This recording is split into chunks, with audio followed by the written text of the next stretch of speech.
The 8th hour, from midnight to 1 a.m. Jesus is arrested. Oh, my Jesus, it is already midnight. You feel that your enemies are drawing near. Tidying yourself up and drying your blood, strengthened by the comforts you received, you go to your disciples again.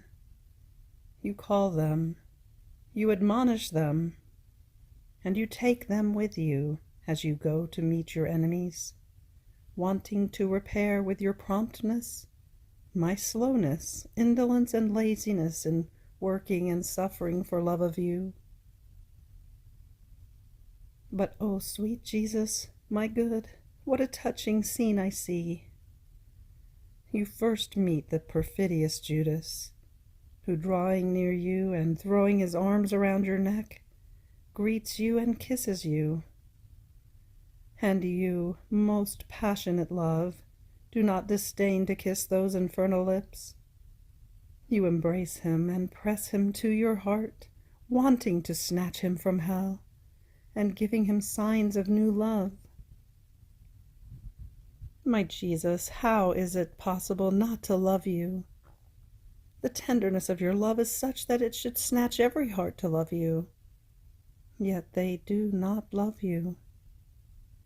And you, O my Jesus, in bearing this kiss of Judas, repair for the betrayals, the pretenses, the deceptions under the aspect of friendship and sanctity, especially of priests.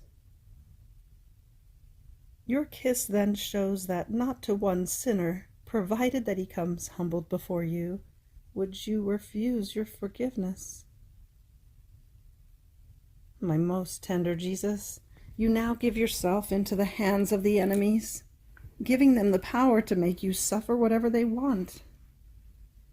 I too, O my Jesus, give myself into your hands, that you may do with me freely whatever you best please. And together with you, I want to follow your will, your reparations, and suffer your pains.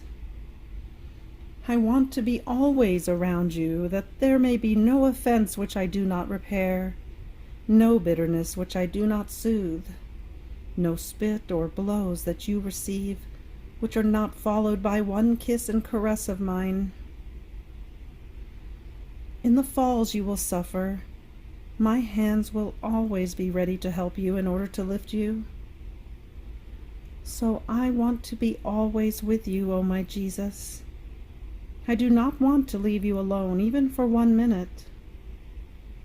And to be more certain, place me inside of yourself, and I will be in your mind, in your gazes, in your heart, and in all of you, so that whatever you do, I may do as well. In this way, I will be able to keep you faithful company, and nothing of your pains will escape me, in order to give you my requital of love of everything and for everything. My sweet good, I will be at your side to defend you, to learn your teachings, to count one by one all of your words. Ah, how sweetly does the word with which you addressed Judas descend into my heart. Friend, why have you come? And I feel that you address me too with the same word, not calling me friend, but by the sweet name of child. Child, why have you come? To hear me answer, Jesus, to love you. Why have you come? You repeat to me when I wake up in the morning. Why have you come? If I pray. Why have you come? You repeat to me in the Holy Host if I come to receive you into my heart. What a beautiful call for me and for all! But how many to your why have you come answer, I come to offend you? Others, pretending not to hear you, give themselves to all kinds of sins, and answer your why have you come by going to hell. How much compassion I feel for you, O my Jesus! I would like to take the very ropes with which your enemies are about to bind you, in order to bind these souls and spare you this sorrow. But again, I hear your most tender voice that says, as you go to meet your enemies, "Who are you looking for?" And they answer, "Jesus the Nazarene." And you to them, "It is I." With only this word you say everything, and you let yourself be known for who you are, so much so that the enemies tremble and fall to the ground as though dead. And you, love that has no equal, repeating again, "It is I," call them back to life, and you give yourself, on your own, into the power of the enemies. Perfidious and ungrateful, instead of falling at your feet, humbled and palpitating, to ask for your forgiveness, taking advantage of your goodness and despising your graces and prodigies, they lay hands on you. They bind you with ropes and chains. They grip you. They cast you to the ground. They trample upon you. They tear your hair. And you, with unheard of patience, remain silent, suffering and repairing for the offenses of those who, in spite of miracles, do not surrender to your grace and become more obstinate. With those ropes and chains, you impetrate from the Father the grace to snap the chains of our sins, and you bind us with the sweet chain of love. And lovingly you correct Peter, who wants to defend you to the point of cutting off the ear of Malchus. With this, you intend to repair for the good works which are not done with holy prudence, or which fall into sin because of excessive zeal. My most patient Jesus, it seems that these ropes and chains give something more beautiful to your divine person. Your forehead becomes more majestic, so much so as to draw the attention of your enemies themselves. Your eyes blaze with more light. Your divine face assumes a supreme peace and sweetness, such as to enamor your very executioners. With your sweet and penetrating accents, though few, you make them tremble, so much so that if they dare to offend you, it is because you yourself allow them to do so.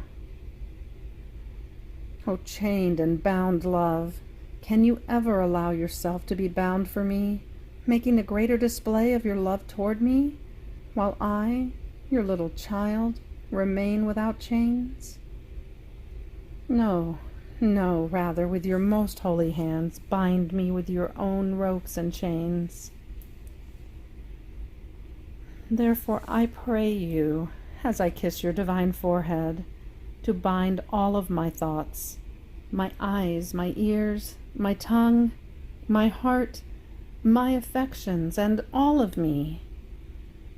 And together with me bind all creatures, so that, in feeling the sweetness of your loving chains, they may never again dare to offend you. My sweet good, it is now 1 o'clock. My mind begins to doze off. I will do the best I can in order to stay awake, but if sleep surprises me, I leave myself inside of you in order to follow whatever you do. Even more, you yourself will do it for me.